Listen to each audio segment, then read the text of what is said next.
So I'm the only one without any control over this environment. Yeah. Just with what you say. You only control every words. BK and I are operating everything else. I logged in today and he removed me from the session immediately, just as a power play. The same joke to Kirk too. Yeah, you moved me all around and got rid of me. It's not cool, guys. When's the last time that you guys recorded a podcast together? I don't know. It's been some time. We did a random race brain, like we just stopped doing race brain for like a month. Then we came back and like, all right, let's like just kind of have at and just like talk about what we're gonna do. And then we're like, yeah, we might do race brain from like moving forward, and we just haven't. And that was probably 3 months ago. It was February, I remember. Yeah, I was creeping on it. Oh, so I saw him yesterday, but not for a podcast. We speak frequently, but we don't record them as often. So I've pried Bracken a few times, like during episodes. Now I've asked you a couple of times, haven't I, Bracken? Or was this off record when I've asked you about like what's going on with race brain? One time on air, you asked me, and I gave like a really fuzzy answer. Is it going to keep it that way? Now, Rich, we got him here. Grill him. Well, the floor is yours. I know nothing. Kirk, you're still in the logo. with a man bun, which was like 4 years ago. That was COVID. Is that coming back? No, man bun, that was it. Have you ever grown out your hair, Rich?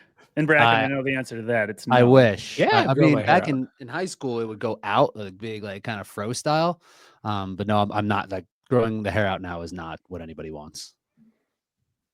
Well, but you're still in the logo. I actually went on the YouTube today and saw you on there. We're all on there, and I was like, all right, we got to get rid of this. So we're on the last stages of the old Race Brain. So now Race Brain as a podcast, how it started, right? We were wanting to touch on the sport of OCR mostly, right? So most of the conversations that we're having were based around what was happening within the inner workings of the sport, how the national series was going, what the matchups were going to be, what the narrative and everything was, what everything means, just kind of giving more context for the fandom of the sport. OCR as a sport doesn't exist the way that it once had. So my fandom in particular definitely started to dwindle, and just like the conversations started to shift a little bit more into Hyrox hybrid. And then we saw like that there was this opportunity to really double down on the Hyrox side of things, but how Race Brain existed, where most of our audience were OCR fans, and we weren't talking about OCR enough really to feel like we were serving them. We weren't talking about Hyrox enough to feel like we were able to grow and serve that audience. So like we were kind of in this weird gray spot that we needed to then either pivot or just find something else to do that will be a little bit more productive. So we chose the latter. Race Brain exists now. And actually we just launched something that was cool yesterday. So Race Brain is going to exist more like as a media platform now, where there's going to be multiple verticals of content that is mostly going to cover hybrid with the option to do still OCR. But we have a Hyrox show. We have a YouTube show that kind of gives the news. We just launched our website yesterday to give like blog articles. We do like newsletter and just like gonna do some reviews, a lot like just being a lot more broad as opposed to being just like one podcast about OCR. So there's YouTube stuff out there right now. YouTube stuff's out there.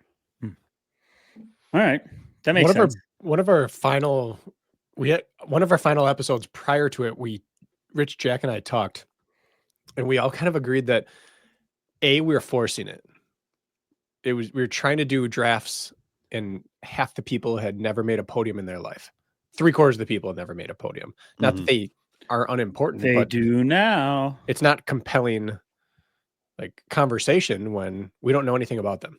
And we also were just getting so overwhelmingly negative. It was starting to become like a bad mood thing where we would just complain.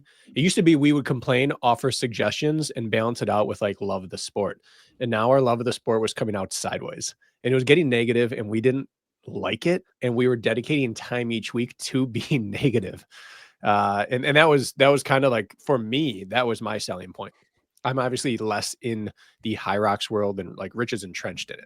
Jack and I are less so, but it was an opportunity to like be excited about a sport rather than be depressed by it.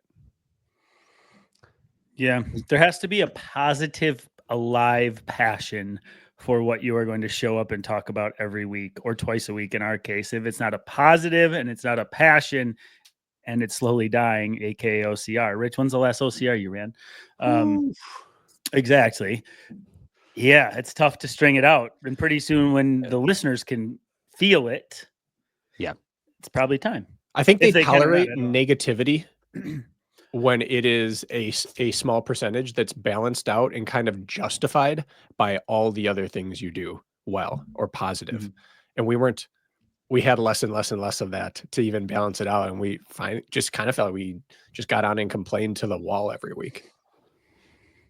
Yeah, there's a point where, and I think where we kind of justified it a lot is like, okay, we're being critical to provide like a different lens to look this through to try to help improve things. And then we realized that we were just being critical because we were just unhappy and dissatisfied with it. And it's like, why do we need to we don't need to share this. We don't need to record this and broadcast this out. So there's still space for what we were doing in terms of like what we started as like a brand and like a voice that I still believe in, but just like how we're going to deliver that and making it a little bit more like much more broad and a little bit more systematic in terms of like an actual media entity is kind of now where the pivot's gone. Like we talked about being like, oh, maybe we'll just do like a roundtable show, make it a little bit more like YouTube centric. But we all wanted to do things that we were like passionate with instead of like trying to just like hang on to something because we had done it for so long. Like, what is it? The sunk cost fallacy, right? We had like sunk time fallacy on that, where it's just like, we did this and it's over. There's nothing that the past can really give us now. So we have to figure out where to go now. I would like to think I just had a year foresight on you guys, but that's not the case whatsoever. It's like, I'm out of here. No, there was no writing on the wall. But the ironic thing about what you both are saying is that Bracken, Rich, Jack, all inherently positive, glass half full, super pleasant, level-headed people. And it's funny that even something that you see that you love and have a passion for and are unhappy with then can feel like it's displayed. I don't know, that the other side of your potential personality. I don't look at you that way at all. None of you guys. That's just interesting to me. That's so nice of you. Thank you. Well, it's true. Well, there's truth to the fact that like nothing can withdraw true hatred like love.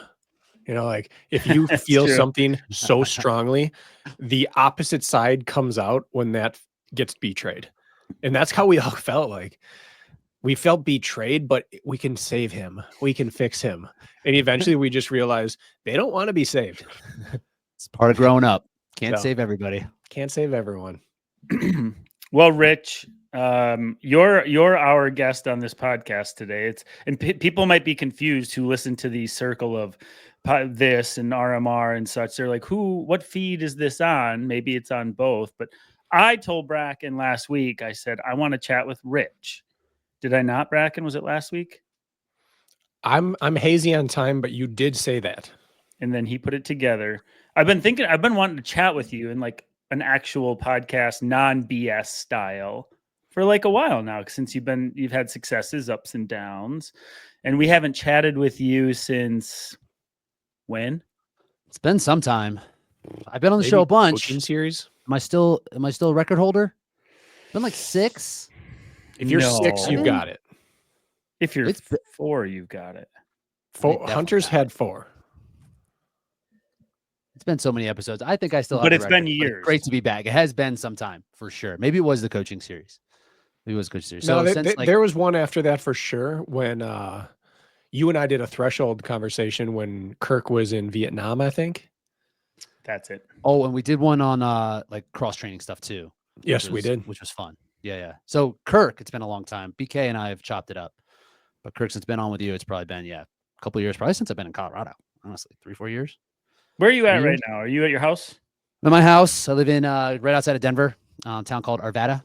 It's a new background. Well, yeah. Do you have track spikes hanging? Is that your shoulder right? Ooh. Track spikes? I know those are not your favorite track spikes, but those are the best ones, in my opinion. Are those the milers? Milers. That is I hated that spike.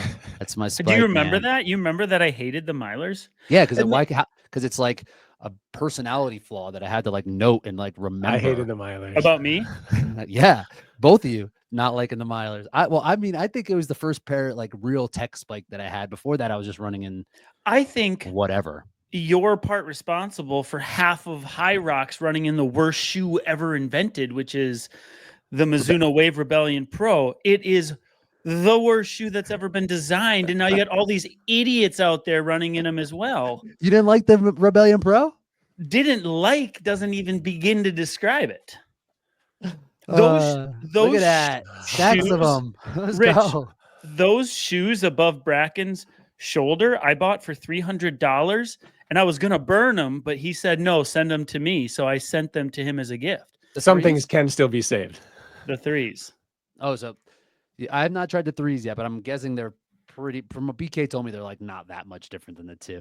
I mean, our run stride, Kirk, you and I, is pretty different, and I've heard from BK enlightened me on this that even he feels like he's a little bit further back in the Mizuno. Kent feels the same way. You and Kent have a bit of a more similar stride, and he doesn't really like the Rebellion Pros either.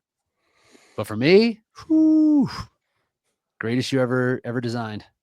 I am as far back of a stride in terms of foot plant as you can get away with, and love this shoe.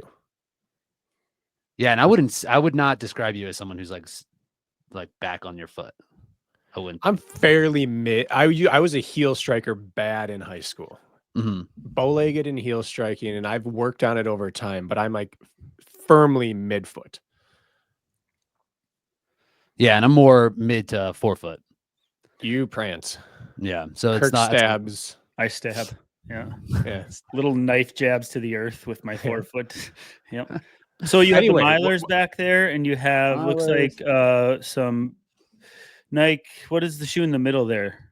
BK got this. We got Alpha ones, and we got RC Elite ones, and then Endorphin Pro 3s. It's my wall of fame. That's the goat wall there. That's the. But wall what of I fame. was commenting on is he had skull wallpaper, and now to my eyes, this is like a muted lavender. Yeah, I would say lavender is fair. I would just go purple, not to. When did you paint? Make people feel alienated. When this has been like this since we've done podcast Bracken, like many. I haven't had the old wallpaper for like a year. I just look at my own shoes when we talk. That's why you like the wide. You like the wide camera. Get the shoes, man. I haven't made eye contact with a guest since I put this wall up. Those Adidas Primex Strung are looking fly today. I was trying to intro this thing, and then somehow we just went left to get right away out of the gates. I think it was my fault. I was asking you where you were at, and then I saw your shoes. So you're in Colorado. I want to, with you today, Rich, I want to start at like 30,000 feet and then zoom way the frick in, like under a microscope. But I want to start like way back. Is this classic TRP? No, not in time way back necessarily. But like, I could start with a simple question. Rich, at your OCR pursuits versus now, how much more muscle do you have on your body? How much more muscle? In terms of body weight, I am probably not that different, but percentage of body fat, I'm probably like 2% less in body fat than what I was in OCR. So whatever that, I don't have like an exact number of pounds of musculature, but I wouldn't say it's like a lot. I wouldn't say it's like remarkably more. Strictly running, how many miles per week were you running 5 years ago? And I know it's subjective. We're not talking machine work. How many miles per week were you running 5 or 6 years ago versus today? So 5 years ago, we're thick into COVID, right? So that was all I had. I remember in the summer that year, I was doing 100-mile weeks. And before that, I was when doing OCR preparing for like these longer events, I was 70, 80s pretty consistently. You're talking recently or talking back then? Before, like pre-COVID, when there still was OCR, like I was still running decent volume. Now I'm I'm like touching 40 maybe. Okay. And if you were to line up against yourself in a half marathon 5 years ago or tomorrow, what would be the spread? I was pretty fit after those 100-mile weeks. I can't lie. Well, that's fine. That's great. Yeah. Can't lie to you. Well, you ran like 51 and change, right? For a 10 miler then? I ran that like 52.17. Yeah, it was 51 low, but like the first, I don't know. It was all GPS. It was a Megiddo special. It was a Megiddo special. The first 3 miles were like down, so it was feeling like nothing was happening. But yeah, I ran under 5 minutes for 6 miles. I was like 4:55s for 6 miles at like my absolute peak top fitness. So whatever that, BK, what's that equate to then? Like a 31 flat. Yeah. What does that equate to a half marathon? This is your specialty. I mean, I'm going to call it 67. Yeah. 67. Yeah. Like that would be a stretch. I think that was potential just when the distance gets long. Let's find out what Jack Daniel says. You guys Well, keep chatting. I'm going to work out. Go. Do you want me to? No, keep going. You're the guest. Thank you. So a workout that I just did recently, again, this is everything. The variables are not the same, right? So it's hard for me to say. Mhm. I'm at altitude now, and I do a lot of my running on an assault treadmill, but I did 2x5K at what I would consider my threshold pace with 2 minutes rest in between. And I ran like 16:10 and 16:14.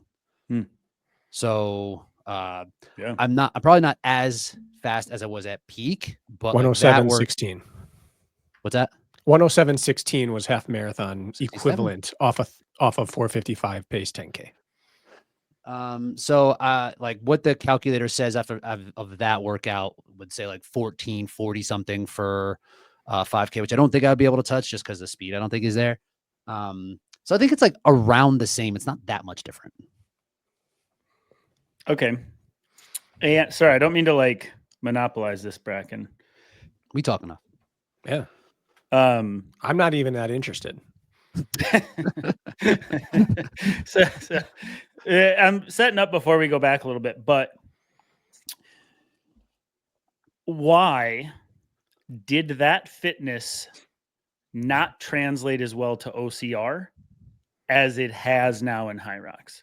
What do you have for that answer? Yeah, that's a great question. That's a left-handed compliment. You know what? No, you're right. That's why now why does this fitness translate so well to Hyrox? That's a better way to phrase it. I was not offended. I know what you meant.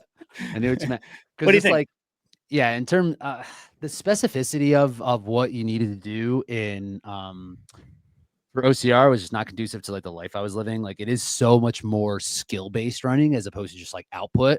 Like I can put out for like on flat, just like set me at something and I'm going to be able to do it. But you start putting stuff in my way that is going to be a little bit skill based on the running side. Where Hyrox, right, there are still like obstacles for sure that are going to kind of break your rhythm as a runner, but not the way that OCR does, where it's like every single step is like taxing. Like it's you have to like look around and see, and like that type of skill I've never really developed fully, and I like it. But it's not. I don't love it to the point where I wanted it to excel. So mostly I'm not that good on the trails. If you can boil it down. It's interesting because I've always looked at you as an athletic runner. In terms of runners, like going back to high school, you ran what? 4:11 in the mile? 4:14. 4:14 in the mile. That is nationally fast at that time. Especially then, yeah. 4:14. I think it was got top scholarship 50. offers to go run a mile at universities. That's nationally fast. What year was that? 04?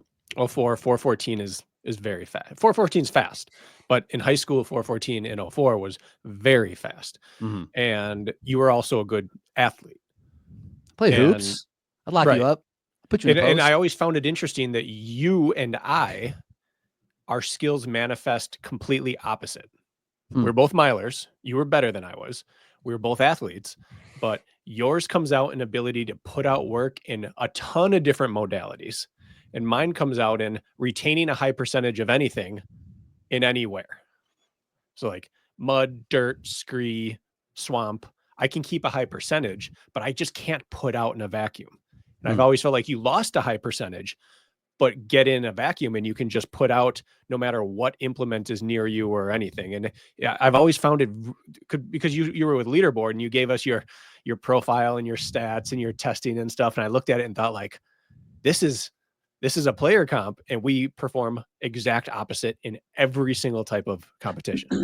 That's interesting. Yeah. I guess when you put it like that, like how the skills do kind of show out differently on the course. Yeah, I agree. And I think this is what Kirk's talking about. Like, so why does that translate well to Hyrox? Like, why are you a vacuum power output guy? Not in a vacuum, because everything's compromised in Hyrox, but why is it like straight line power versus? I think I have an answer for that.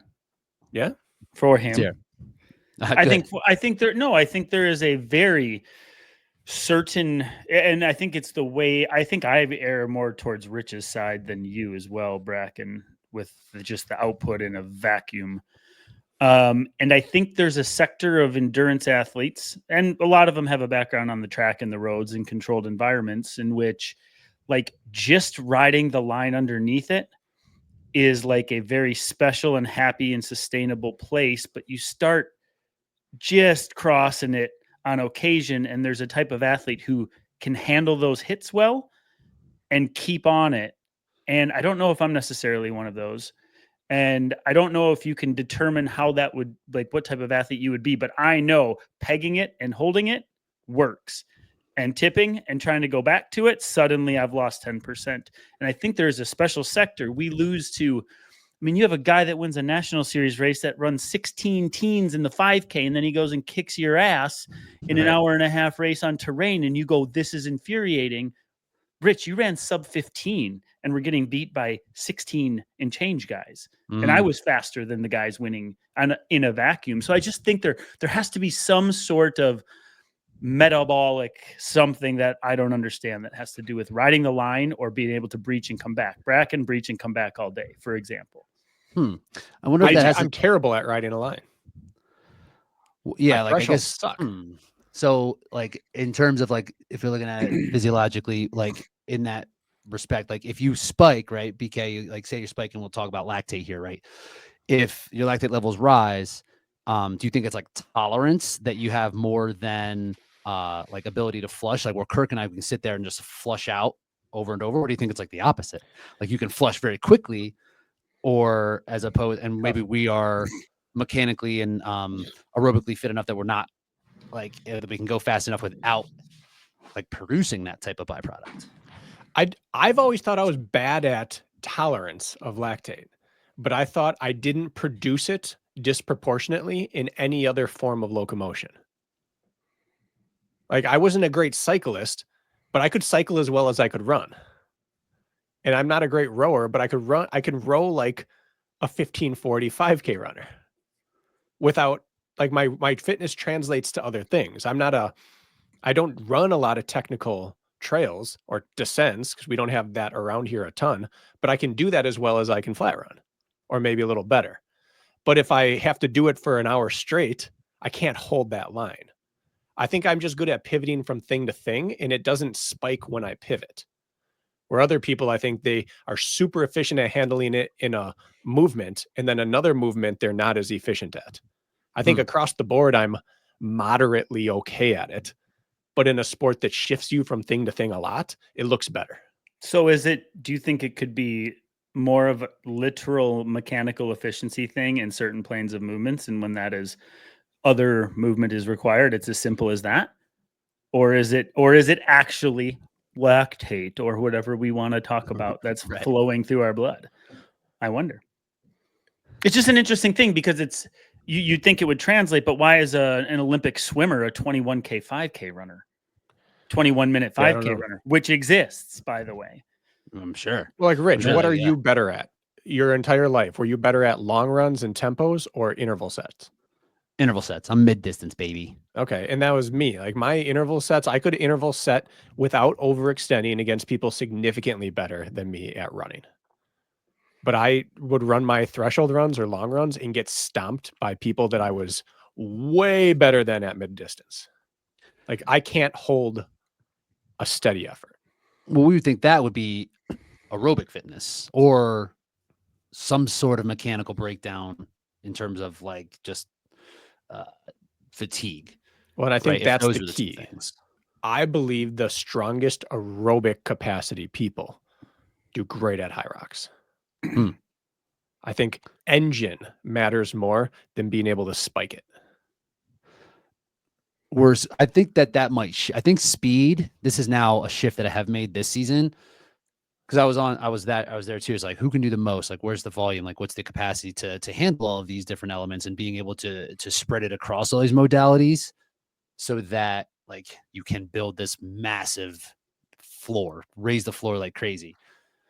But now like this event where it's like dipping into like low 50s, right? It's like we're kind of shifting faster and faster. So I think the speed now and the efficiency, the movement piece, I think is really important, and one that is like going to be a separator, because now we're at that point where everyone's kind of as fit as each other, right? But now it's like, where can we see the margins in terms of explosive power and just like movement quality, and who can run well without taking without it costing them. And yet, if you look at the marathon, that's the same story now, right? Like the 3 top finishers at London this past weekend for the women, where the marathon world record fell, had 800-meter PRs of in order, first, second, third, 159, 156, 2 flat or 201. Like these are now, it's the same thing. It is an aerobic capacity event until everyone's maxed that out. And then it returns back down to who can spike the best, who is the most efficient fast. But I think the precursor is the capacity. Well, now is this training methodology or is it tech? Right, because that was the rub on some mid distance before, right? It's like you put on those Adidas Strong Prime 2 Johns, and you're not taking any of the damage that someone who might be a little bit more mechanically resilient or have the bigger capacity to like take on this bigger event. They can just kind of like do it now. That's true. All right. I have a list of questions, but I'm going to hold myself back. I want Start you. Doing them. No. I want to go out of order, and it's going to mess me up. Let's go. I don't have anything written down. This is all just in my head. So we don't do that here. I don't know. Are you a writer downer? Big time writer downer. That was always our thing. Like that was always a race brain thing. I'd be prepped, ready to roll. 90 minutes of prep. Not 90 minutes. Sometimes. I haven't written down anything in years. BK shows up. He's like, wait, we got race brain in 2 minutes. Comes on, just fires off takes. Mouthful of pizza. Red lightning. Yeah. I tell myself to make myself feel better. That's what years of obsessive reading does. Yeah, just like you have them ready, and like have them ready. You think and process quickly. Have you ever taken an IQ test? No, Kirk? Yep. I've never taken one. I don't think anyone was curious about what my IQ was. We all want to know. No. What do you remember what your score was? Very high. I'm not surprised. No, they actually, when I was super sick back in the day, I went through this litany of tests at the Mayo Clinic, and this is like in my mold exposure days, and they took me, and I actually had an administered by a psychiatrist, and it was like a 3-hour IQ test. And I guess what? I finished in the 99.9 percentile in. They give you a number and they give you a letter, and you have to say them in numerical and alphabetical order. So they may say 3Z, and then you repeat 3Z. Then they may say 31BZ, and you have to be like 13BZ. And then they continue to add all the way until you 1B3Z. Oh, like Simon? Correct. And then it might be like 193BZX. And then you got to be like, and you have a timer on it when you have to recall. And I broke the test. What? Yeah, I got all the way to the finish line. You're nice at Simon like that? It Do you was like have Simon at 12 home? letters and numbers or something. It was like 24 or something. And they're like, you're done. You like Yeah. know all of pi? You can just keep going. No, I don't know that, but I was impressed with myself at the time. But anyways, it was high. It was high. Nice. Let's move on.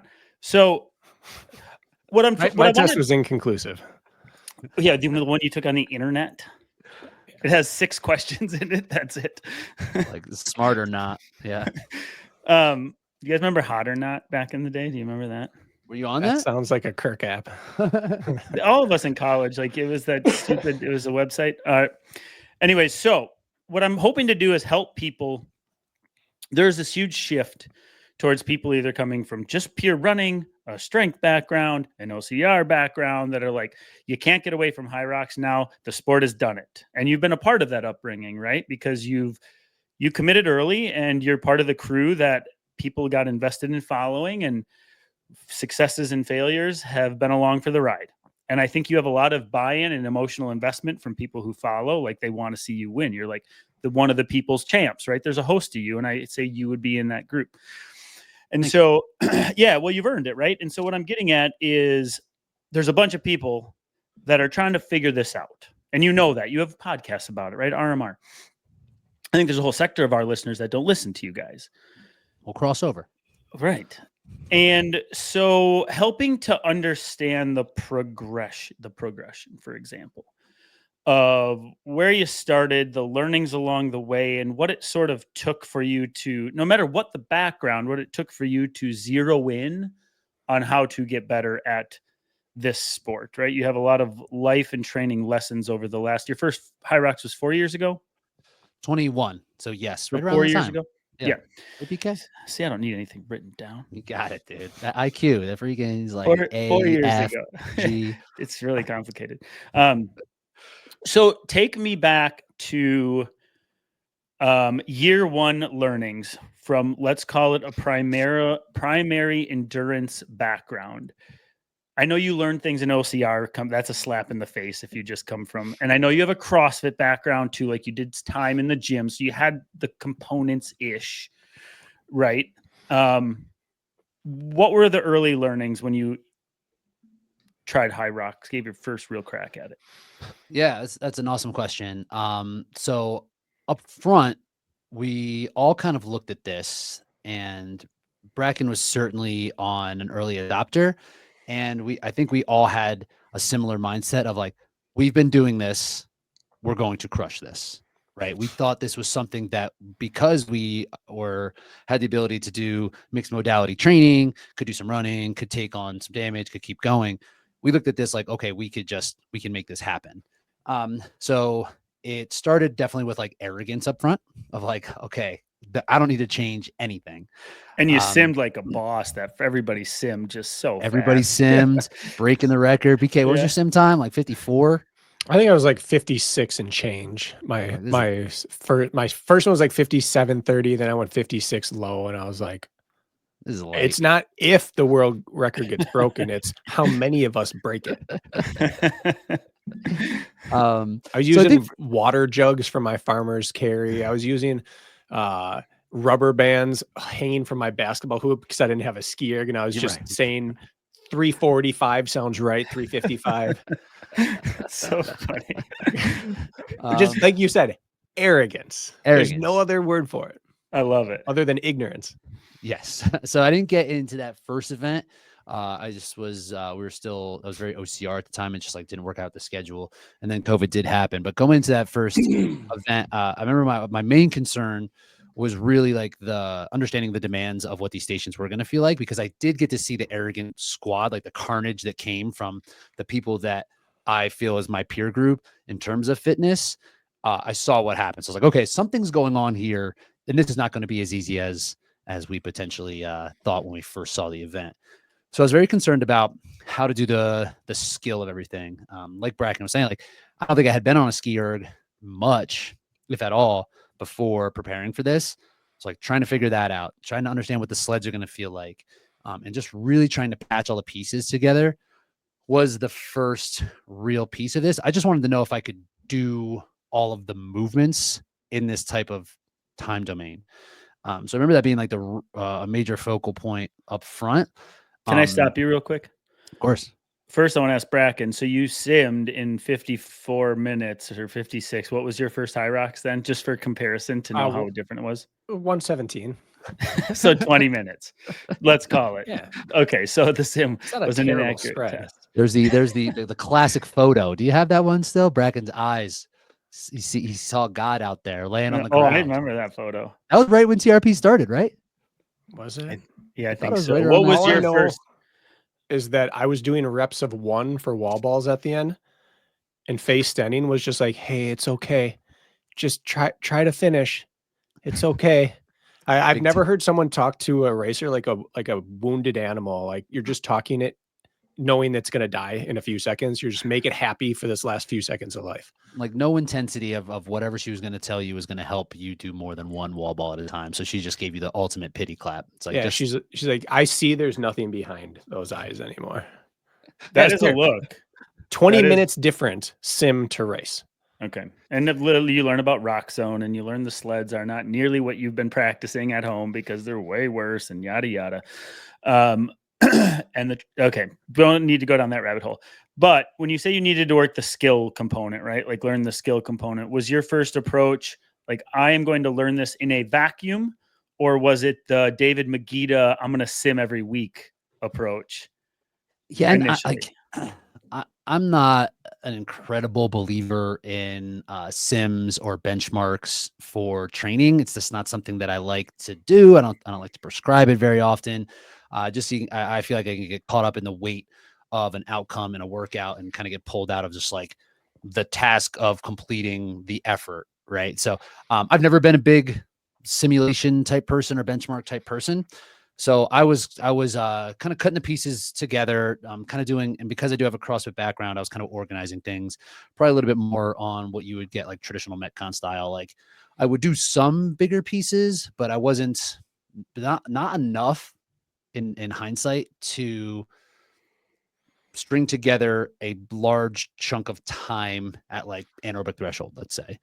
But I was doing like the skills. I'd be like 3 rounds of 250 meter to 500 meter ski, some sled push, and some burpees or something like that.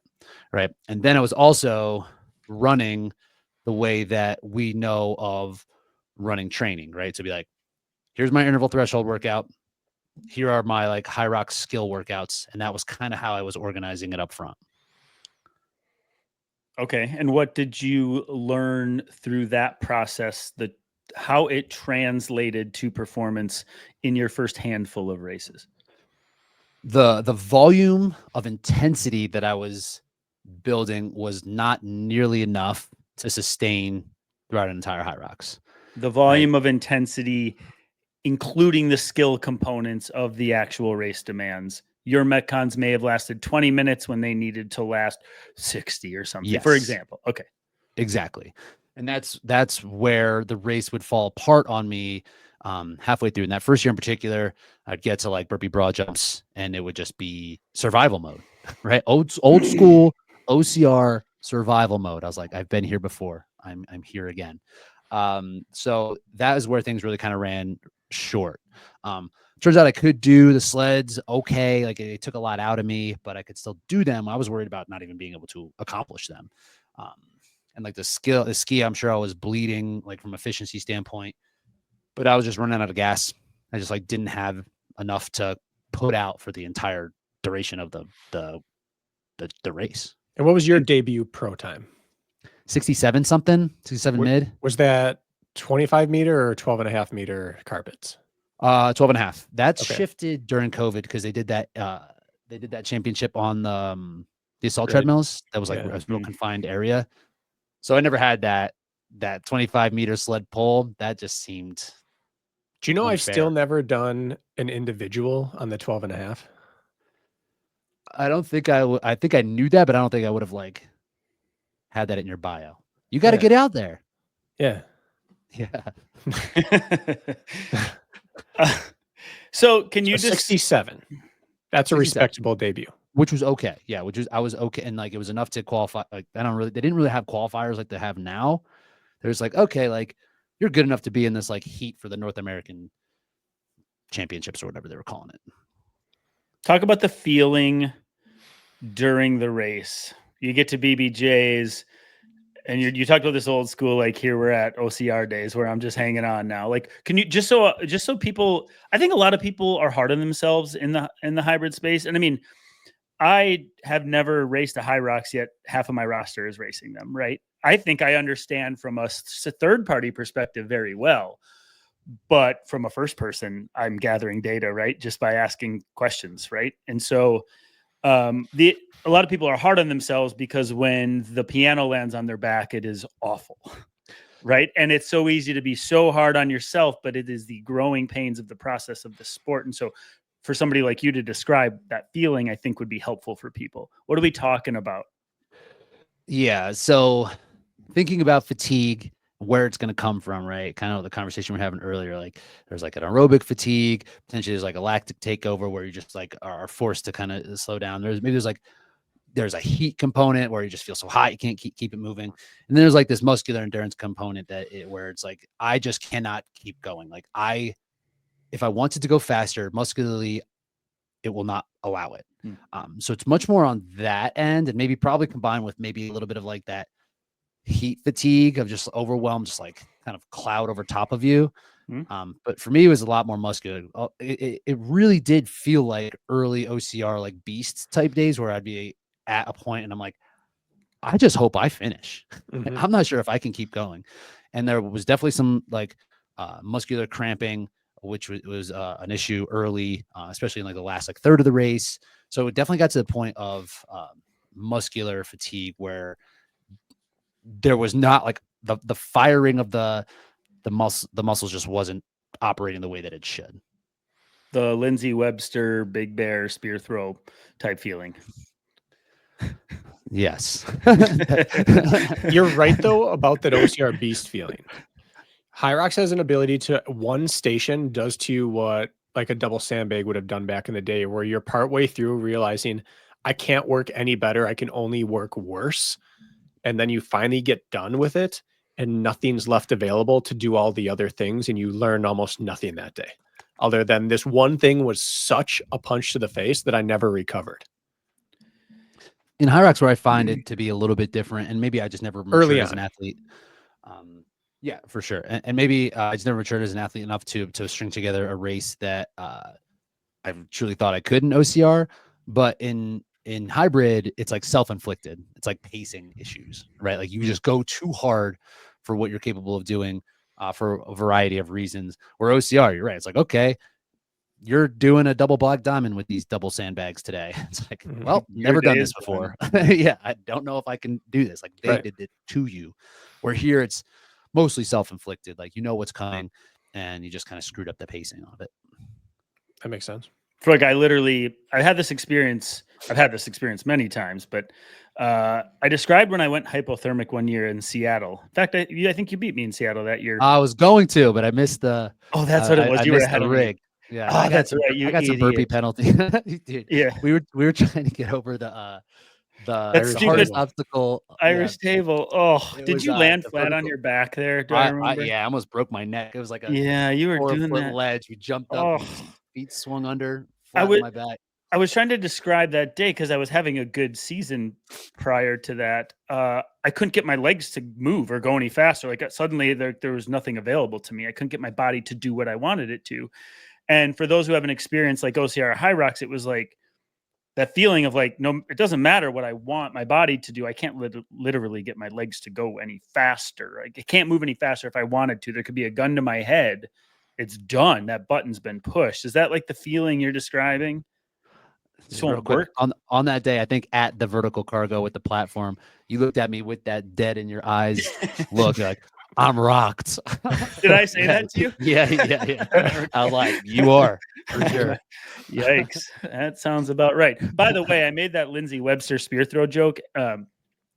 This was in Big Bear, I think 2018 or 19. But you know that was your coming out party. People didn't know who Rich Ryan was. And then Matt P. Davis wanted to interview you. I think that was your first podcast appearance because wanted to talk to the guy who Lindsey Webster took the spear from. Remember that? I do remember That was your first was, appearance. That was pretty embarrassing. I mean, of all ways to be asked to be on a podcast, it's not like I wouldn't lead with that option. I was trying my ass off in the freaking series, traveling. I was living in Philadelphia, traveled to California for this race, got my doors kicked in. And Matt Davies is like, "So Lindsay stole your spear. Do you hate her?" I'm like, "What, dude? Come on." Yes, but I'm gonna say no. Yeah, I'm gonna play it nice. What are we talking about? Seattle. No, I was just talking about the mechanical thing. Like when it's over, and you can't will your like you almost can't access your fitness anymore, I guess is the way I would put it. For sure. I think that a lot of athletes experience that early. I speak for myself on that end. But like the totality of this race was the race was breaking people down much more. And now I think there's just like a lot more information available. So many people have done this race now that we can kind of understand how to get as prepared for it as we need to on that first go, and that it is really serious and it will take you down if you're not incredibly prepared for it. So I don't think people experience it as much now unless they're just underprepared. Now, throughout this time, you've been at kind of the forefront of thinking about how to train for a hybrid sport. And you have that background of a 4:14 high school miler, a D1 college runner. Like you have running chops. You understand the physiological cost, nature, how to just go along about becoming a good endurance athlete. And then you had your CrossFit days of figuring out and learning that from a strength and a metabolic conditioning standpoint. And you got to this and you did OCR training plus CrossFit. And then you started a hybrid approach to it. And correct me if I'm wrong, but how I remember the progression going was I need to get Metcons in. And then it turned into I need to get just more nasty work in to be able to handle what the first half of the race does to me. And then it was, I need more volume. I just need more volume. And those two may have been switched. And then it was, I need to just accumulate as much threshold time as possible. And then you kind of backed off on some things. And throughout this time, you had been like, not boom or bust, but as you would talk, you'd always say like, I have a good race and I have a bad race. And you've now strung together races. So you were going along the road of figuring out what works for this sport, but also through your own personal lens. So what were those steps? Early on, it was muscular fatigue. It was muscular endurance. It was muscular breakdown. What was next? So to try to address that. So after that race happened in, so I had a 67 in Orlando, or I was there. Was down racing as well. Yep. And then 68 in that next race in Chicago. So I just had like a little bit of like, I had poor grip. I just didn't race as well. I just made some mistakes, whatever. So from the 6 months from that 68 to the next race, I dropped to like a 60 low. I think it was like 60-10 or something like that. So I took like 7 minutes off of this time by addressing the duration. Like I was like, okay, I need to set myself in this spot and kind of do like longer tempo efforts, moving in and out of station work. So accumulating a lot more volume in the station work and accumulating a lot more volume just with output. So I would do one of those a week. And then I was actually doing incline running at the time because I was nursing an injury after that first season. Yeah, what was that injury? I remember that, but I'm forgetting what it was. It was like hip, like knee issues. Then I had something in my like sacrum, I think, that put me down for a minute. So I was doing a lot more incline running to bring it back. So I started doing incline intervals. And as I was doing these incline intervals, I was doing them longer than I would typically do on flat because just like the work rate is just like a little slower. So I was just like building more and more volume. So I think I got up to like 4 by 10 minutes of incline running, which at threshold, in hindsight, I was doing longer threshold intervals where I thought I was just kind of like doing longer hill repeats. So the combination of those two pieces worked really well to shore up my ability to work well in the beginning without overdoing it and finishing strong. I had the time to kind of reflect on how to do the race. And strategically, I was able to kind of shore some things up as well. It's like, okay, I need to take it easy here. I need to take it easy here. And to make sure when I get through it, I can still put out a little bit more. So I was a lot more conservative up front. And that took a ton of time off of my my finishing Hyrox with a combination of that. So after that, that worked well, right?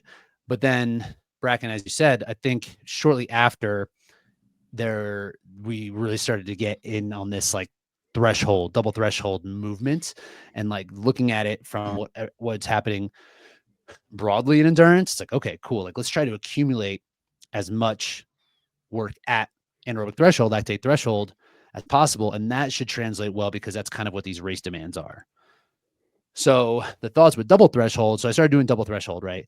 Where it'd be like Tuesday and Friday, there'd be 2 different quality sessions, both at like that threshold area. One would be like run specific, and one would be kind of mixed modality.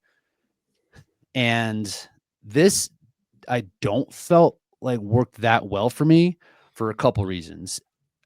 One, I think it's just too much for me. I mean, I'm 39. I'm older in the athletic cycle, and I think just having back-to-back quality sessions just like wrecked the rest of my week and hurt both quality sessions, right? Like, I don't think I was ever really getting to where I needed to go. So I think overtraining really became a thing. And also for me, I need to accumulate time in anaerobic threshold, not in terms of frequency, but in terms of density. I need to have a big chunk of time where I'm just like sitting in it. And that's how I respond best. Where if it's like, if I can get like whatever 100 minutes over the course of the week in 4 sessions, but like doing 3 or 4 minutes at a time, it's way less effective than if I was doing 30 or 40 minutes at a time, maybe getting 80 minutes throughout the course of the week. So can I pause you really quick? Sorry. Of course. Just to make sure that everybody's absorbing what you're saying. And Grant, this is Rich's stories. It may not be your story, athlete listening right now, but so the first big jump from like 67 to 60 flat, in hindsight, you were spending more time at output because you were stuck on the uphill treadmill. And so looking back, you were spending a little bit more time putting out, we will call it. And then you expanded just the overall, let's say, time demands of your Metcon type Hyrox sessions, right? So both of those things maybe, and then some acumen on course as well, but it all combined, right? And then from there, you talk about. I want to pause you actually and just make one quick point. Double pause. Yeah, double that pause. Those long tempo sessions that he talked about, going in and out of running and stations, I believe build race acumen really well. Yeah. Because you get 20, 30, 40 minutes in and you get sluggish or a little dull, and you start figuring out, how do I get more efficient on transitions, or I can't over grip this for 40 minutes. And I think that replaces some of that sim work or race work people did. Real quick, boys, I got a workout later. I'm going to take in some bicarb while we're talking. Oh, let's know. I want to see what's going on here. If you don't mind. I feel like I'm watching David Roach. Who's unpaused? Is it me or is it Kirk? Oh no, I want to. Is this just a goop? Kirk paused you. I double stamped his pause myself, and now he's back to unpaused while you're still paused. I'm still paused. Okay. So that looks like hand sanitizer with little bubbles in it. Have you not tried this? No, I don't cheat. Doesn't like the Rebellion Pro. I will cheat. I'm just not fit enough to bother yet. Once I get closer to race-specific work, then it's time. This is important. It's 1:30 our time, 12:30 your time. What time is your session? What time are you hoping to be training at? Like 2:30. Okay, so I'm just wondering your time to. Hour and a half is pretty solid. Yeah. For the bicarb or for the conversation? Bicarb. Yes. Both, actually. Conversation's limitless. All right, Kirk, unpause. Sure. I just want to talk about, because I watched Rich have some clerical errors on course in Orlando. Everybody does. Yeah. And I went. I had gloves to wear for the pole, and I was like, man, I was warming up with Bracken and Magida, and I was like, I had these receiver gloves, and we all know BK. He like has his own line of them. Yeah. I was like, should I wear these things? He was like, no downside. And then I get to farmer's carry. My hands are so sweaty. I can't pick it up for 1 second. These gloves, I take the gloves off. My hands are pouring sweat. I had like a 4.5 minute farmer's carry. So some downside, potential downside. If you're a hand sweater, I didn't know about this. I didn't have all the information. Anyway, the long tempos force you to get efficient at things because you're just tired. Yeah. So Yeah. unshun, continue, Kirk. How many times have I been unpaused? It's been the same, but you just haven't started up. So I just keep talking. Well, I'm just being patient. Unpause. All right. Then we fast forward to double threshold days, which I had athletes ask about it, and I've applied it in some sense to the hybrid space, like almost exactly as you're outlining would be my logic would tell me how to do it. So pretty much what you outlined, a pure run session, either prioritized in the morning or secondary in the evening, and vice versa, depending on the athlete and what they want to do. I felt they needed.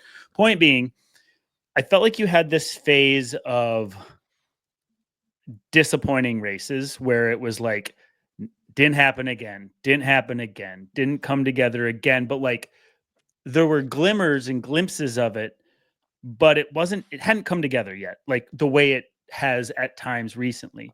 Was that during that phase that I was probably underwater a bit because of my workload and couldn't access it on race day? Was that all in that same time period? The double threshold and underperforming? For sure. I did. So after that first season of Hyrox, we had the first successful season. Like I made world championships that year. I ran like 60 flat. Coming out of that, there was then DecaFit, right? We thought DecaFit was going to be a viable option for as like a competitor for Hyrox. TBD. That's true. They did sell out this past week, 2 weekends ago over in SoCal.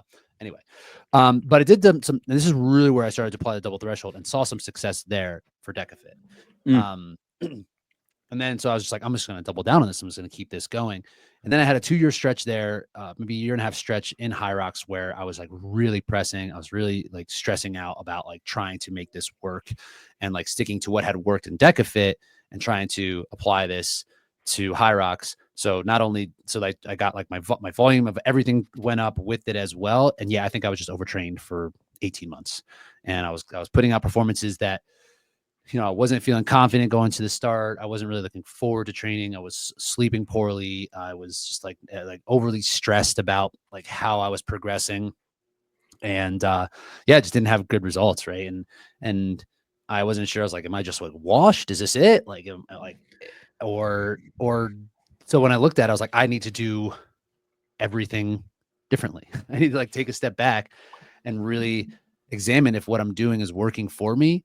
Where I look back 2.5, 3 seasons ago to when I did have that big jump in success. And I was like, I didn't need to stop doing that. Like I just went away from that because I thought I was like exploring, seeing if there was a better way. So I went through this cycle of figuring out what was working for me. And then like upon reflection, I was like, okay, I was on to something. So let's go back to that and try to refine that a little bit. And not to blame you, this was a period of time in your life where you were saying like, hey, I may be going all in on the coaching and the identity and the career, right? Like this is like something that is like you're passionate about. And so there's extra pressure there just from like I'm potentially going to tie this in with my career. Right. And so I could see like more is more philosophy. Bracken, how many times have I said to you in the last month, I want to do an episode on overtraining syndrome in Hyrox? How many times have I said, let's do that on Training Tuesday? We haven't yet. Many. But I'm starting, like, we got to do it because I'm getting a lot of test subjects, and our athletes are also like, we experiment with ourselves, but sometimes it's a little bit of feedback from athletes, and you start to hear this overtraining syndrome or like underperformance, or your dick's in the dirt constantly, and you're just not, you don't even realize how compromised you are till you get out of it and can look back and be like, oh, this is what feeling good is like again, or this is what sinking my teeth and having choices in a workout or a race is like again. And you don't even, when you're in it, you're too close to it. And so point being is that's been top of mind for a few people I've been working with, and then others that I've had conversations with, this overtraining syndrome, like more is not always more. And so maybe that's what you're outlining slightly. 100%. Like because we can do so much, right? In running, whatever, or a specific running event, like you get a lot more physical cues for overtraining, and like you will be broken down physically often, or as often as you would be like systemically, right? So like you'll get an injury or you'll just feel awful. There's just like things that are like more black and white, but we're like doing threshold sessions on the ski erg and the rower and the echo bike, and it's non-impact and we're feeling okay. It's easy to get, for me, it was really easy to get lost in it. So when I came, so after this, like disappointing couple of years, I was like, there's got to be a smarter way to do this. I started like thinking about how someone would train for like a try, like the most like nerdy type people out there, right? Like how would they be smarter about doing this? And like I always just kind of came back to like what I could do, and it's heart rate, right? It's like using heart rate as much more of a key metric and making the workouts heart rate based as opposed to more like intuitive Hyroxy based. Like, okay, I'm going to do this workout because it's going to feel like Hyrox. It's like I'm actually going to follow my heart rate and see where I can sit while doing as much Hyroxy stuff as I can. This was really illuminating when it comes to the overtraining syndrome, is that my max heart rate was reduced quite a bit when in the throes of training. So like I thought I was getting good training in, but my heart rate was like 10 beats lower than what anaerobic threshold would be. And it just couldn't rise. It couldn't go to where it needs to go. So when I started looking at it, I was like, oh, okay, like if I rest this day or take it easy this day, my heart rate responds really well. And I can get to that intended stimulus that I'm looking for. And I want to pause you again when you're done with this thought. BK, you want to pause? Kurt? Well, you have athletes often that say, just because I don't want to lose this thought, is talking about the heart rate ability to get high. And you have athletes who go for a warm up on race day, or they hit a quality session, and my heart rate was so high, and I'm worried about that. And what does this mean? I couldn't get it to come down. That's also another conversation. But I say, well, dude, it's better than the alternative, which is like, if you can't get that thing to go anywhere, or you just notice like, I used to see this and now I can't get it there, that's when I get concerned. The ability to when I hit a quality session and I nail it, I see the highest heart rate metrics I've had in weeks. And it's because I was available, not because I was like out of shape or lost fitness. It has to do with availability. So I just like that you touched on the fact that you could actually get your heart rate higher and to hold it higher when you were available versus overworked. I think a lot of people don't understand that. It seems counterintuitive, right? Like I'm Correct. doing the same amount of work at a lower heart rate, I'm crushing. Correct. But then you hit a taper into a race and all of a sudden your heart rate does respond, and you're all of a sudden at an intensity that you haven't touched for like 2 or 3 weeks. And then it's too much. And so that was happening to me repeatedly. I wasn't getting, again, to that the intended intensity to build the volume needed there because I was just overworked. I was just trying too hard to do everything. Read a paper, it may have even been by Marius Bakken, about the whole threshold approach. And if it wasn't him, then I'm just wrong. But they basically had yellow, green, and red heart rate days during their warm-ups. And what he did was he would do his standard warm-up and watch how his heart rate rose up. And if it shot right up, it was a green day and he would do more work. And if it was a yellow day, he would temper it back and do a moderate amount of work. And if it was a red day, meaning his heart rate's just not climbing as his effort does, he pulled the plug and wouldn't do quality that day. And so even like 30 years ago, because he was also a scientist, he was feeling that same thing. Like, if it's not available to shoot up today, this doesn't mean I'm fit. It's not like a resting heart rate. Your resting heart rate should keep dropping to a point, but your max should stay high. You should be able to throttle it up right away rather than I'm so fit it doesn't climb. Right. And what's a little challenging then with Hyrox workouts, right, is like the demands shift so much that there are specific things that you might jump into where your heart rate drops. And for example, the row, like you could be rowing at the same output, but your heart rate is going down because you're sitting or on a bike, right? Like your effort's still the same. You're probably still getting the same intended benefit. So like that's a little bit tricky too when it comes to Hyrox workouts with heart rate, because you're like, I want to pin it at my anaerobic threshold, but then like you start pushing the sled and it might go down, or you're doing burpees and it might go up, but like because the positions change. So then that was a whole different thing that I started to look at too. It's like, okay, what's the most effective way to do these workouts as opposed to being like, all right, I'm just going to do 80 meters of burpee broad jumps every time. I'm going to do 50 meters of sled push every time.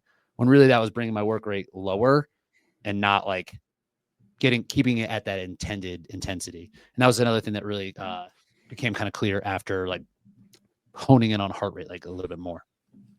So I'm obviously a big believer in threshold training, but I've seen examples where it just isn't effective for an individual.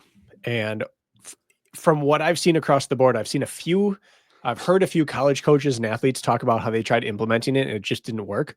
The commonality in these cases seems to be one of two types of athletes. One is that they're too tough for their own good, and they'll just either keep doing more or overwork it a little bit. Like they'll run a pace rather than an effort, or a pace rather than a heart rate. And then they'll add reps each time. And last block I did 12, this block I'm doing 14, next block I'm doing 16.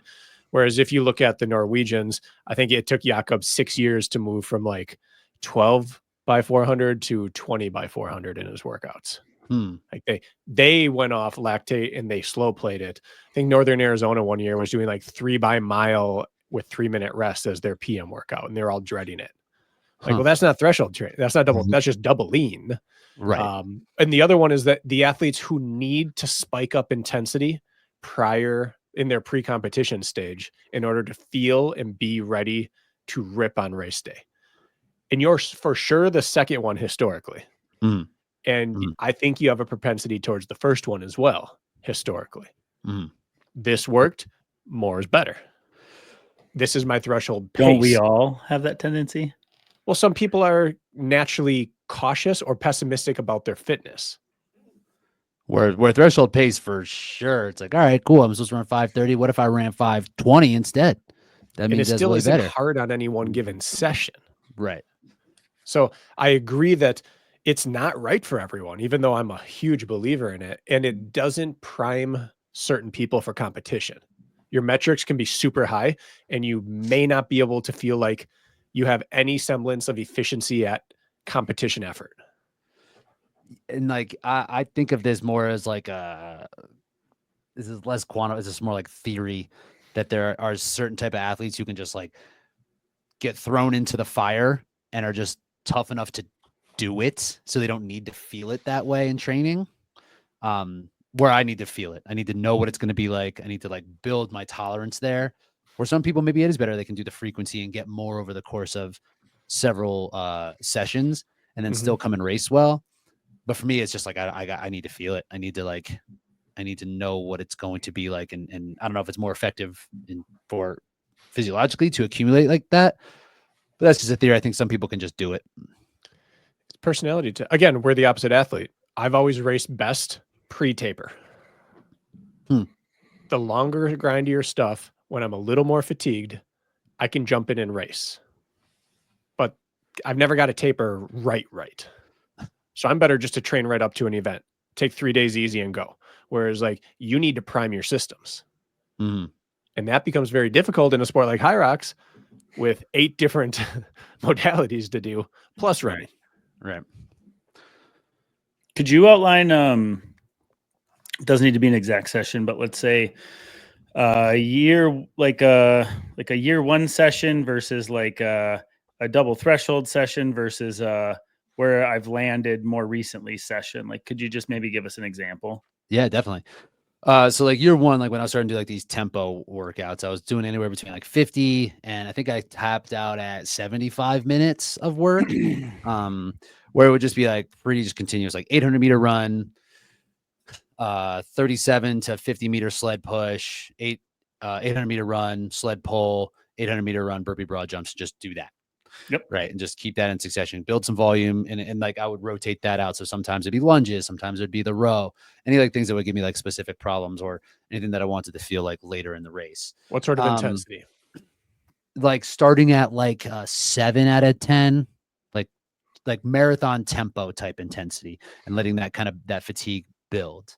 This is when you were starting to improve before you popped that 60, we'll call it. That's what you found as like a good winning formula at that point. And I think that's incredibly effective. I think that works really well for beginners just to understand the pace of it all. Like what minute 5 is going to do to minute 40 is it's just like really helpful to have that. So you talking if you had to put metrics like starting around aerobic threshold and letting the fatigue take you over by the end, or were you sticking at high end aerobic the whole time? Yeah, I was definitely going over at a point, right? Like, but like the pace wasn't super fast, but the feeling and the fatigue from the muscular side, I think was just like, so like it would get harder, but I'd get like a little slower in those times. So yeah, I'd say probably finishing right under like anaerobic threshold feeling. Okay. for sure. Then like the double threshold years, it would be like morning would be, I don't know, 12 by 90 seconds on skier with 45-second rest, something like that, right? I like the shorter pieces on the machines just because like muscularly it like will be taxing eventually. And then the afternoon could be something like straight up threshold run, could be whatever, 4 to 5 by 1600 with a minute rest. Or it could be something more Hyroxy where it's like 3 by 10 minutes at like 600-meter run, burpees, lunges, rest 2 minutes type of thing. But usually the morning was either some sort of machine or some sort of mixed modality or some sort of like, not, I guess it's not mixed modality, but it would be like straight sets of like, I would do like 6 by 60-second ski, 6 by 60-second row, 6 by 60-second run, for example. Sure. So hitting all the modalities, but putting them, but having them be like isolated. And that was pretty, and then, you know, I would work some sort of longer, maybe 1 or 2 longer workouts, or just like 1 longer workout per week, maybe, depending on where I was in terms of the competition season. Okay. And so now, I've been playing around with a couple of different varieties of this. And one thing that I've taken out of these like tempo runs are like the repeated sleds. Because I just think that if you're going to do the sleds, you should do them with intensity and with speed and with power. And then ultimately, if like we're doing it 40 minutes into a workout, we're just gonna be so exhausted that like we're getting some stimulus in terms of fatigue building from the sled, but it's not specific. And you're just like training yourself to work kind of slow on the sled. So I kind of use the sled for like speed work only now. So I won't really put it in like these type of pieces. So it would be something, I really like the Echo bike for this type of thing, just to keep stimulus up. But it'll be similar format, but just with like shorter chunks of station work. I have something written. I've won for my session this afternoon. I'll give you a little piece of it. Sure. A little piece of my session this afternoon. So you have like a quality session prescribed for yourself today? Yeah, man. If I was eating bicarb just like every day, just every session, zone 2, bicarb. Hey, some probably do. Bicarb and alphas, easier on. No, making a post about it. So I've actually started to blend. So one thing I've gone away from is isolated like track sessions, like speed sessions that are just running, for the sake of getting the density of volume in one shot. So I used to be able to split that, right? I was like, okay, get my run work here and get my station work here. Now I've just like combined that session. So today I'm going to do like a straight up threshold run session up front. And then I'm going to finish with a 28-minute like EMOM where it's going to be. So, okay. So it's 3 by 2 mile is what I'm doing today with, I'm just going to do 1 minute rest and then 2-minute rest into a 28-minute EMOM where it's the first 0 to 3 minutes is 52 cals in the Echo bike. Minute 3 to 4 is 20-meter burpee broad jump. Minute 4 to 5 is 20 wall balls. I'll probably go heavy. I'll probably do 25. And then minute 5 to 7 is going to be 50 meters walking lunge. So what this is going to do is get my my heart rate at that anaerobic threshold, like quickly, within that first within that first interval of run. And so that 28-minute EMOM, I know that these the duration and volume of each of one of these movements is going to be high enough that I'm able to keep my heart rate at that effort and not so high that it's going to burn me out. So you run that through that 4 times. How did you land on those specifically versus, I don't know, you didn't say ski or something. Mm-hmm. So I like for this one in particular, I like the Echo bike so that it kind of keeps me in the game. Like ski erg and row are just kind of exhausting. They're just like a little bit too hard sometimes. So I've tried this and I get there and I'm exhausted trying to get into the other movement. So it's more just like more hittable, honestly. And same with all the other pieces, right? Like, I like burpee broad jumps and wall balls in particular because the heart rate response is favorable. Like you can stay in a good spot, like it will go up. Where other things like farmers or like walking or sometimes walking lunges, even like things can kind of dip down just because the work rate is so much slower. So I've just found these to be like doable at a higher effort. So you went down to Austin, Texas, hung out with Nick Bear. Sure did.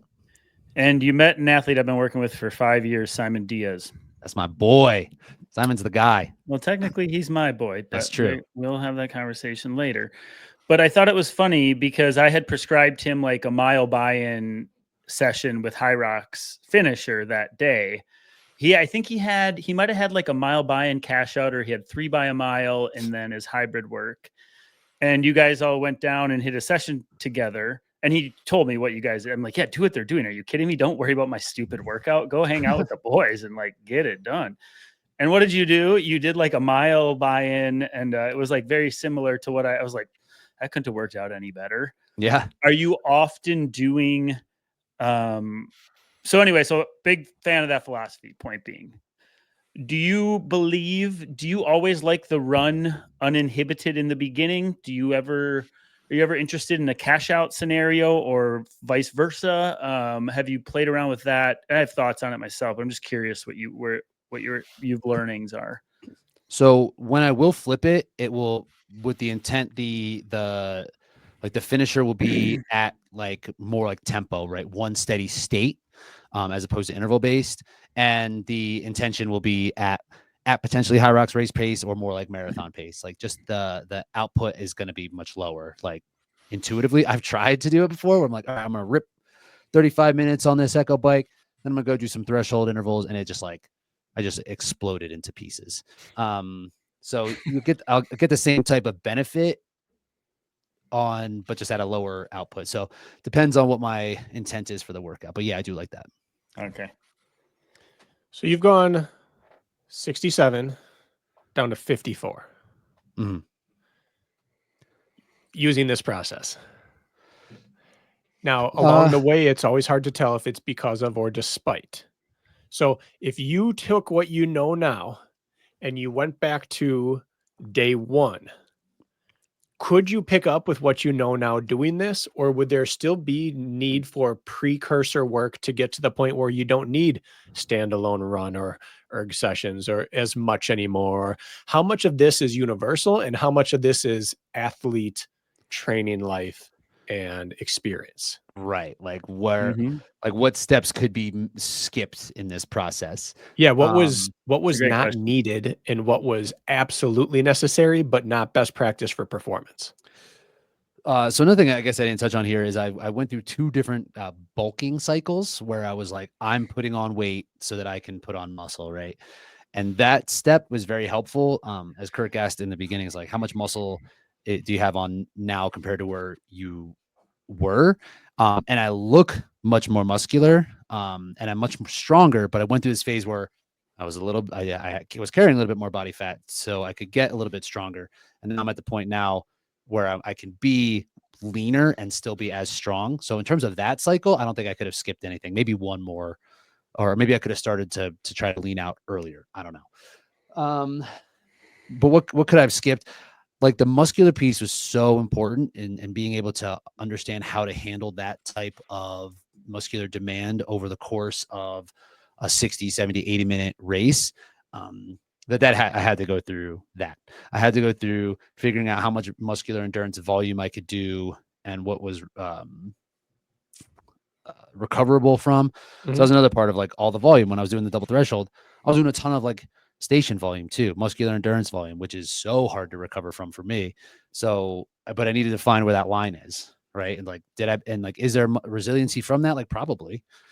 I don't think I necessarily needed to do trying to build volume and intensity and muscular endurance at the exact same time. I probably would have not done that.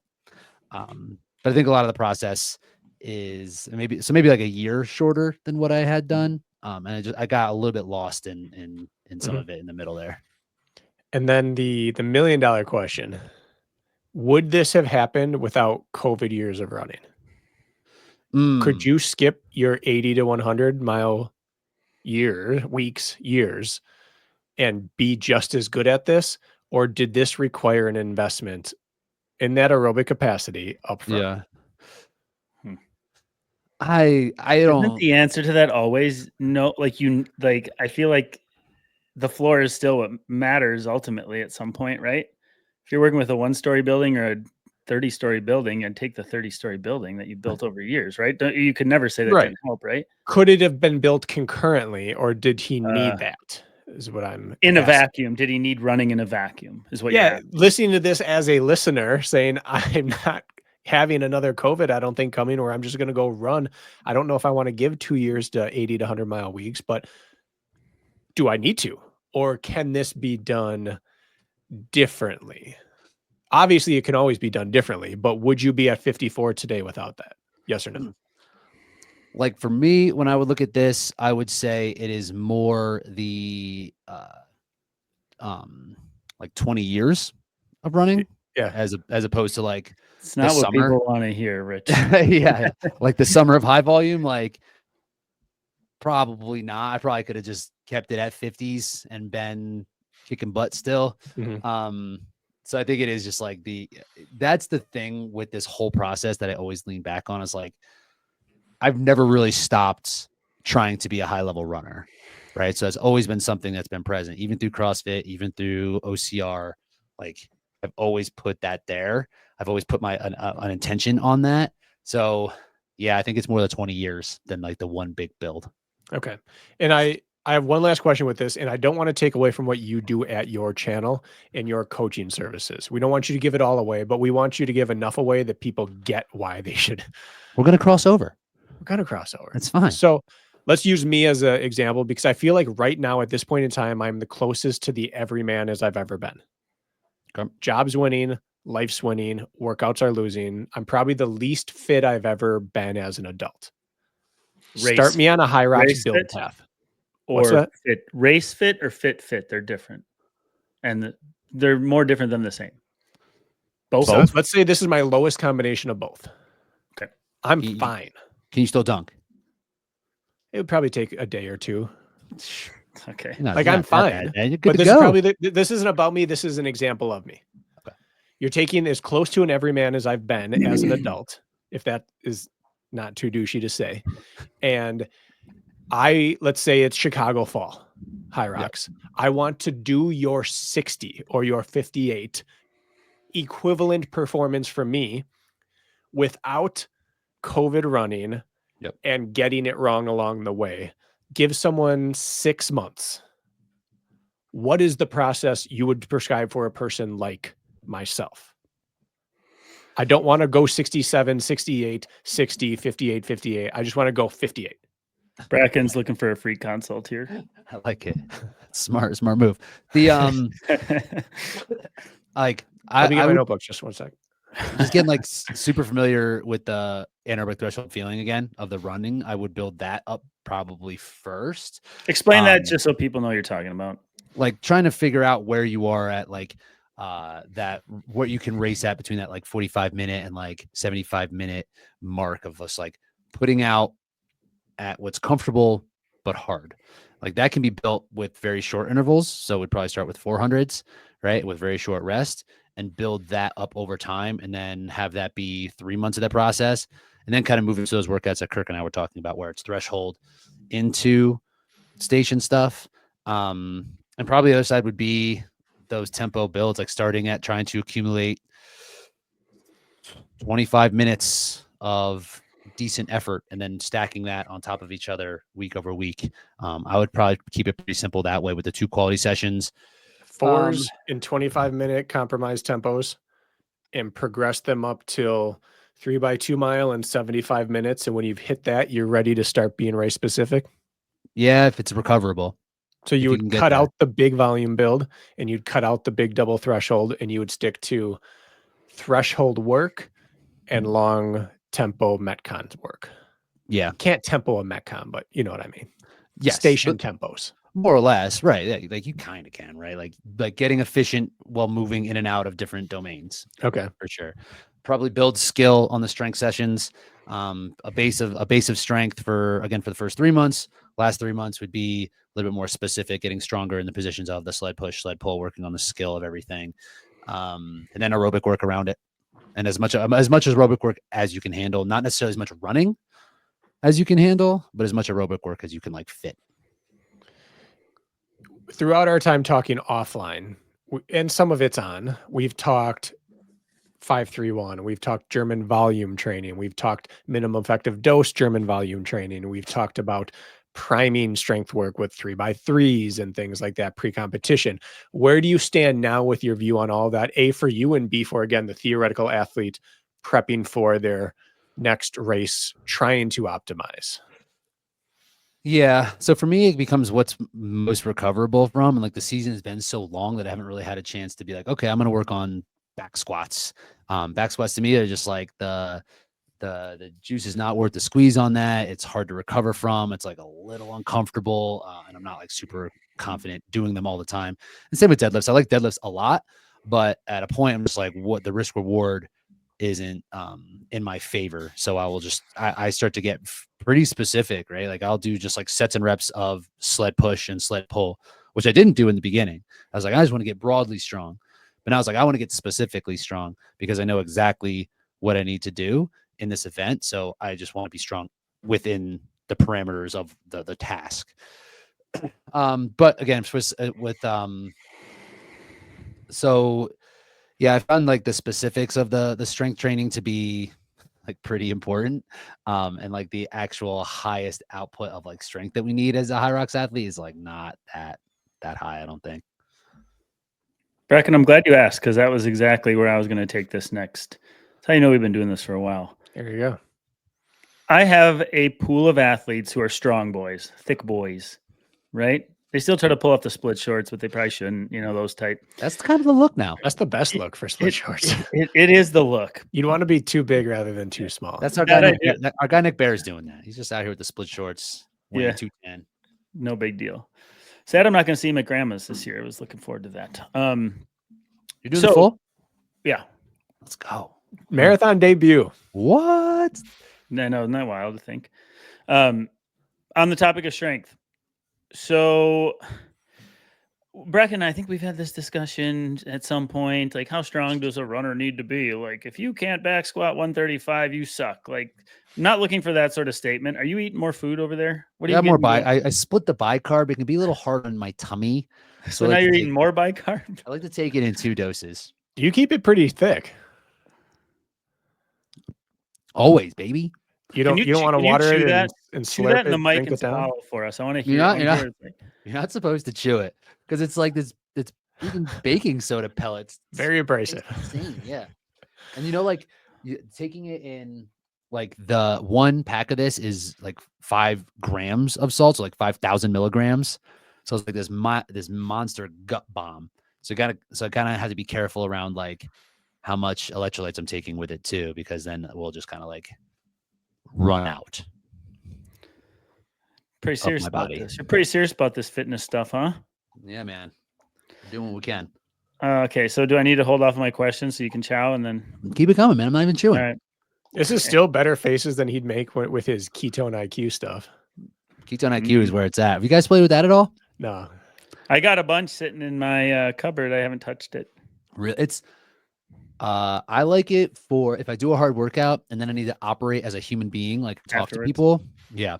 It like does give a little bit of a cognitive. Probably use that as a dad. Just in life. Yeah. My question. We don't all have the feed sponsors, Rich. We sure don't. I just get stuff, anything. I'm like, what is it? Send it. I'll take it. Traditional strength in any domain, even for the runners that I work with, myself included. Like I'm looking to run a fast marathon, but I'm heavy barbell lunging and squatting, for example, because I just needed to feel good, right? Okay. Yep. Like the man I want to feel like. But what I'm asking is I got these guys, right, that are throwing around. Maybe I get them heavy sets of 3 or 5s at some point. And let's say they're rolling sets of 255 on back squat, right? Or they're moving around a lot of weight. Do you think do you have like minimum standards that you think are even relevant? Or do you think it's literally somebody that could only back squat 135 by 10? I use quotation marks.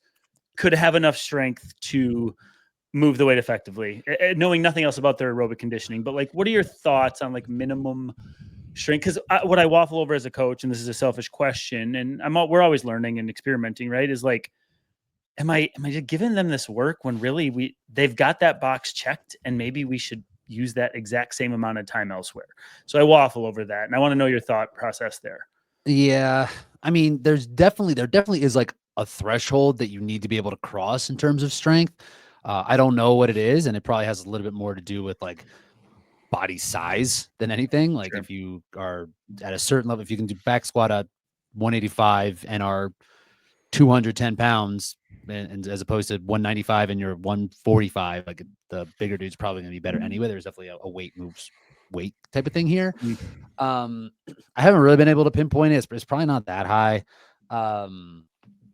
And on the other side of people because a lot of people are coming from strength backgrounds in this and who do need to work on the running, but they got the way that they are because of the way that they've trained in the past. They obviously like it. Right. So you just like have to give it to people, even if it might not be that beneficial, that it's just going to make them feel better. So like, it's not a very concrete answer, but I would be the same thing you're doing, right? It's like, you like squats, you like to look good. You think it's going to be helpful for just like your mentals. It's like, I usually keep it in where is it going to be better if they did like, 60-minute cycling or something like probably.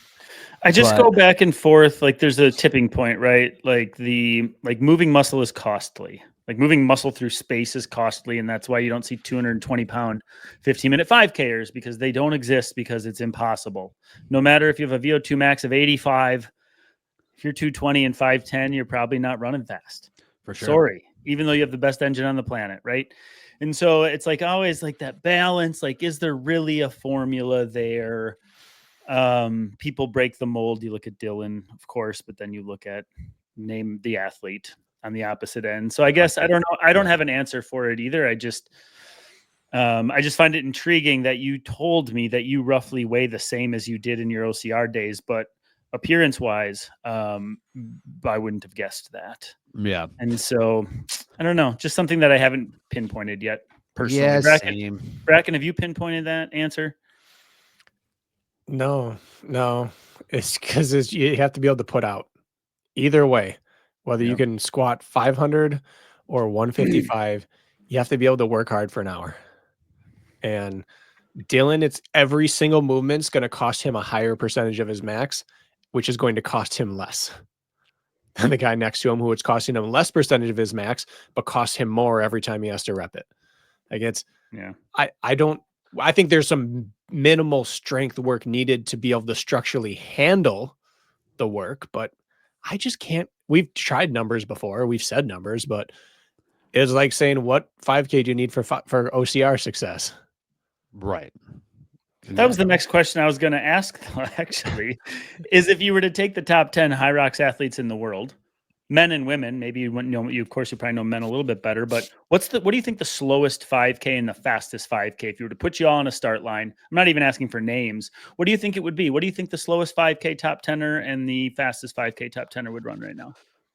We actually did get a cool example of this last year, because Ronkovich ran a 5K like the week after Worlds, and granted, like he just won Worlds, right? So he's probably like, this race matters to me 0. So maybe he could put out a little bit more, but he ran 16 flat on a track the week after. He was in spikes. He was like going for it, and the way he was talking about how fast he was going to run, I thought 16 flat was a little disappointing. But looking at him, and if I didn't know like what he was saying, I was at 16 flats like pretty good. Really good. Where the slowest top 10. So he would be the fastest? I mean, what do you think? Well, he was the fastest Hyrox athlete. I would smoke him. You could do that in your sleep. Yeah. Smoke. What would Palaio run in a 5K? Palaio would probably be like 15:30. What about you right now? Yeah, probably around there, maybe a little bit faster. I'm not sure. Depends on sea level. Depends. And what about like what could I don't know. Boston's not top 10, but he's like 15. If you say someone who leans on stations, well, let's say Hunter. Well, like, what do you think Hunter can run? Can he do 16 flat? He'll tell you, but can he? Yeah.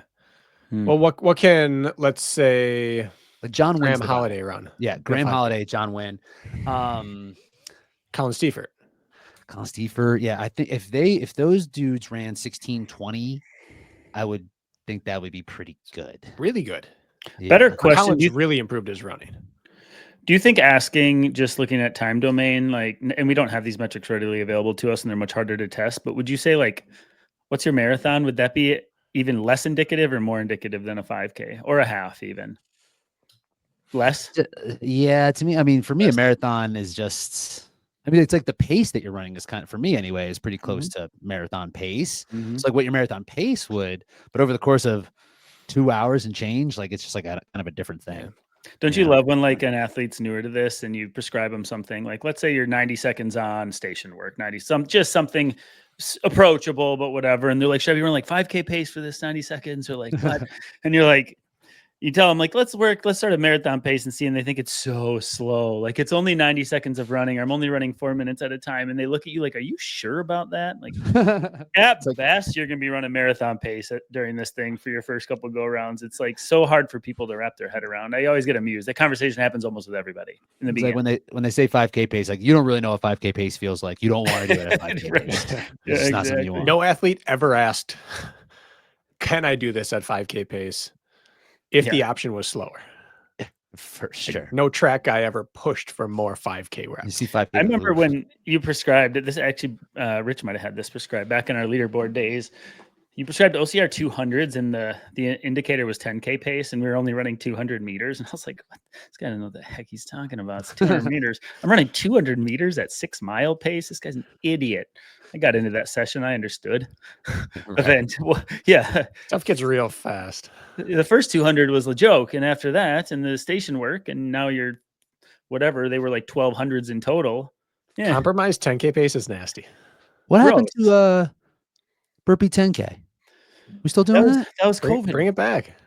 And we were giving something to the people. COVID. Yeah, man. Were you the champion or was Godet the champion? Godet beat me, sandbagged. He waited till I went. I got second and third in the beer mile. Freaking Bauer beat me in the beer mile. Unbelievable. That was his only beer of that decade. For sure. He showed up, he was wearing gloves. So bottles. With all this being said, you've identified pieces of why you're successful right now. But there's always like the binding pieces to that, whether it's headspace, whether it's perspective, whether it's confidence, whether it is just getting race experience. Why are you so successful right now? This is your longest stretch of, in your words, good racing in a row. And it's the highest you've ever been ranked in the sport. I don't care which ranking system you subscribe to. And it's got to be, if there were Vegas odds, this will be the highest you've ever had to make the podium at Worlds. And you'd be on the list for odds at a win. You're at a place right now where you're as high as you've ever been and successful as you've ever been. And you're old for a running job. For an athlete. For I would an kill to athlete. be back at 39. not old for a person, old for an athlete. So No why? doubt. What has all come together? With the whole process of figuring out what's working physically and all the nuance of like the paces and the heart rate and needing to like what effort needs to be there, what movements need to be there. None of it matters if I wasn't able to come and perform that day. So I started taking my recovery a lot more seriously. And I think that's just like because I got to that point. It's like I've tried doing more. I've tried doing more these past 2 or 3 years, and I can only do one other thing now, and it's do less.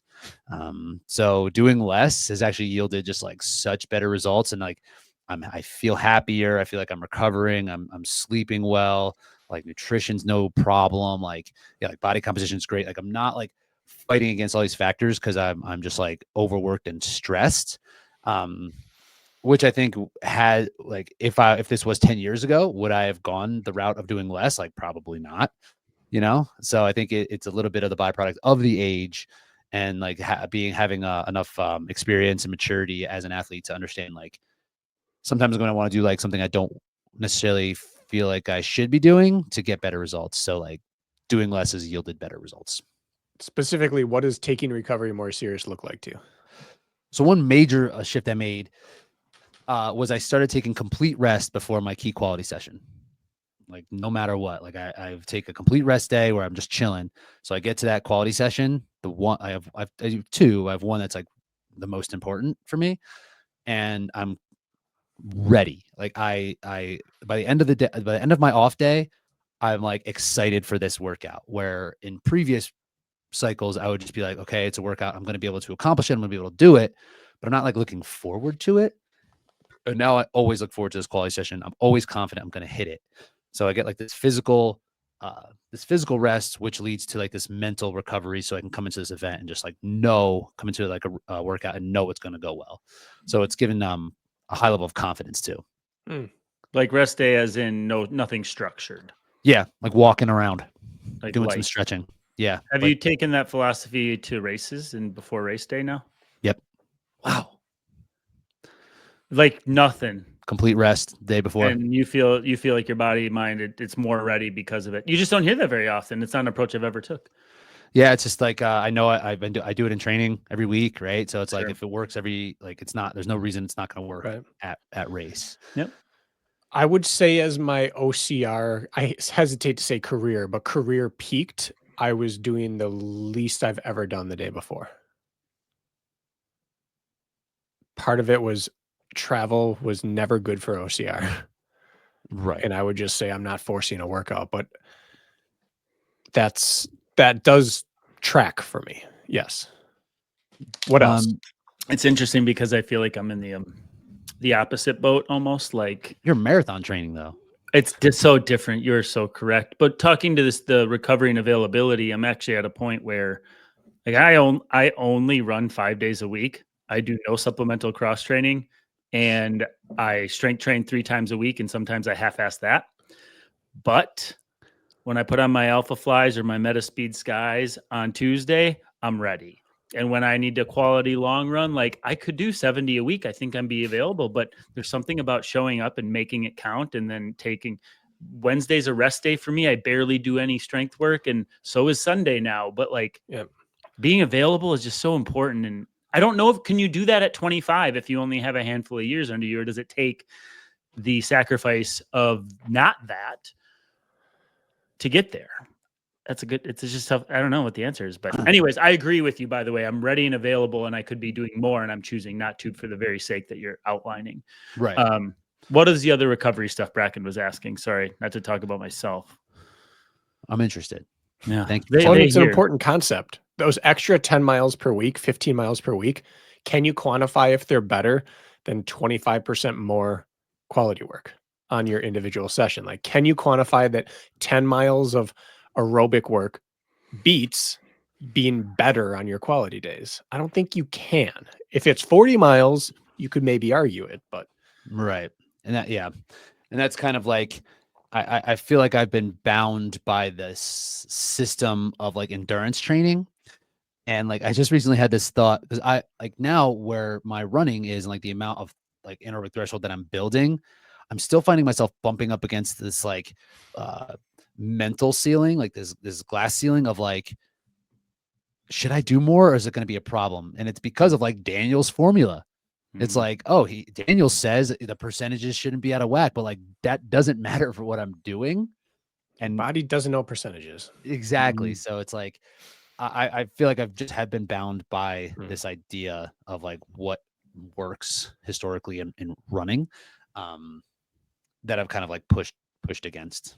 How many days per week are you running right now? How many days per week? I think 5, 1 complete rest. Yeah, 5 to 6-ish. Like sometimes it'll be like some mixed modality work where I'm just doing like 400 at a time at zone 2. So it's like barely running.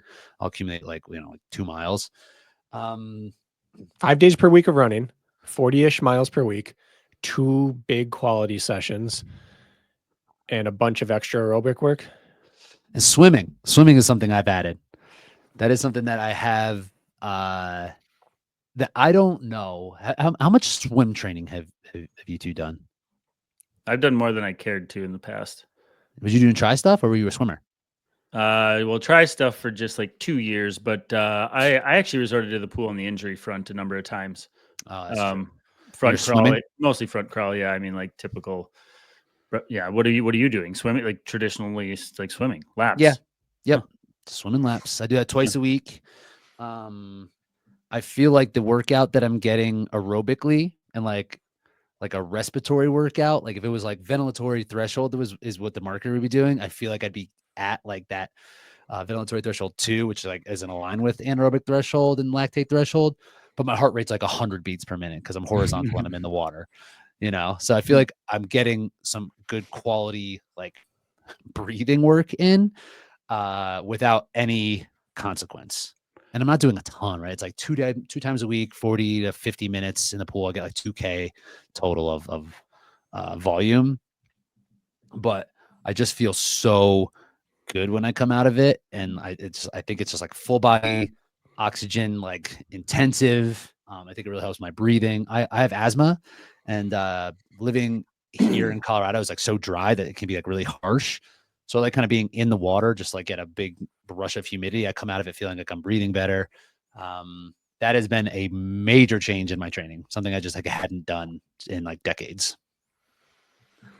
So again, I just want to reiterate, 5 days per week running ish, 40-ish miles, 2 quality sessions, 2 pool sessions, extra aerobic and strength work. 2 strength sessions. 2 strength sessions. None of that adds up to what on paper would excite someone to try to become a world champion. Of all the plans you and I have ever talked about, this is the least sexy. Yep. And that is kind of the point.